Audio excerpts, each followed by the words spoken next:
एक नन्हे गांव में एक चरवाहा रहता था जिसकी जीविका उसकी गायों के दूध पर निर्भर थी। वह प्रतिदिन अपनी गायों को हरियाली से भरे मैदान में चराने के लिए ले जाया करता था। एक दिन कुछ साधु उस गांव में आए जो कृष्ण के परम भक्त थे। वे उसी मैदान में एक यज्ञ की आयोजना कर रहे थे और पेड़ों के पत्तों पर श्री कृष्ण नाम अंकित कर रहे थे। जब चरवाहा अपनी गायों को वहां ले गया तो उसकी एक गाय ने वह पत्ता खा लिया जिस पर कृष्ण लिखा था। शाम होते होते जब सभी गायें वापस गौशाला में आईं तो उस गाय ने कृष्ण का नाम जपना शुरू कर दिया। ये देख अन्य गायें उससे पूछ बैठीं, तुम ये क्या कर रही हो? गाय ने उत्तर दिया, श्री कृष्ण का नाम मेरे भीतर समा गया है और अब मैं कृष्णमय हो चुकी हूं।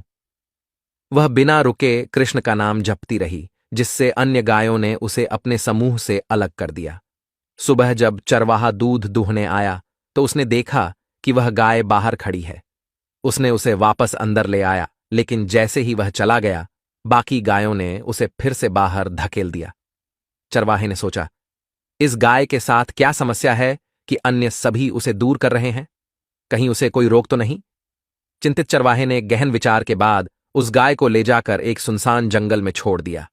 तभी वहां से एक चोर गुजरा जिसने अकेली गाय को देखा और उसे पकड़कर एक अन्य गांव में ले जाकर एक किसान को बेच दिया। इस प्रकार उसने कुछ धन अर्जित किया। वह किसान जब गाय को अपने साथ ले गया तो देखा कि वह अभी भी कृष्ण का नाम जप रही थी। किसान ने इसे अनदेखा करते हुए उसके दूध को बेचना शुरू किया और कृष्ण के नाम के जाप से दूध अधिक मीठा और अमृत तुल्य होता गया।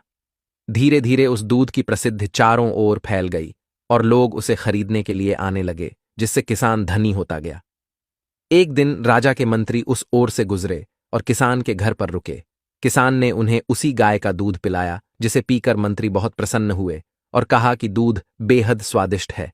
किसान ने बताया कि यह गाय सदैव कृष्ण का नाम जपती रहती है, जिससे मंत्री अचंभित हो गए। मंत्री राजमहल लौट आए।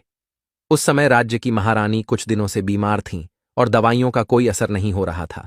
राजवैद्य ने कहा कि अब महारानी की जान केवल ईश्वर के हाथ में है। मंत्री ने राजा को उस गाय के बारे में बताया, लेकिन राजा को यह विश्वास नहीं हुआ। वे स्वयं इसकी सच्चाई की जांच करने किसान के घर पहुंचे। जब उन्होंने खुद गाय को कृष्ण कृष्ण कहते सुना तो वे आश्चर्यचकित रह गए। राजा ने किसान से उस गाय को मांगा। किसान ने विनम्रतापूर्वक कहा कि गाय के जाने से उसकी आमदनी प्रभावित होगी। राजा ने उसे गाय के बदले बहुत सारा धन देने का प्रस्ताव दिया। किसान ने सहमति व्यक्त की और गाय को राजा को सौंप दिया। राजा गाय को लेकर महल में लौट आए और गाय अब महल में रहने लगी। गाय निरंतर कृष्ण का जाप करती रही और महारानी उसके दूध का सेवन करती रही। इसके प्रभाव से महारानी की सेहत में सुधार होने लगा और कुछ ही समय में वह पूर्णतः स्वस्थ हो गईं। गाय राजमहल में सुख सुविधाओं का आनंद उठाने लगी। कृष्ण जाप का प्रभाव समस्त प्रजा पर भी पड़ा और पूरा राज्य कृष्णमय हो गया।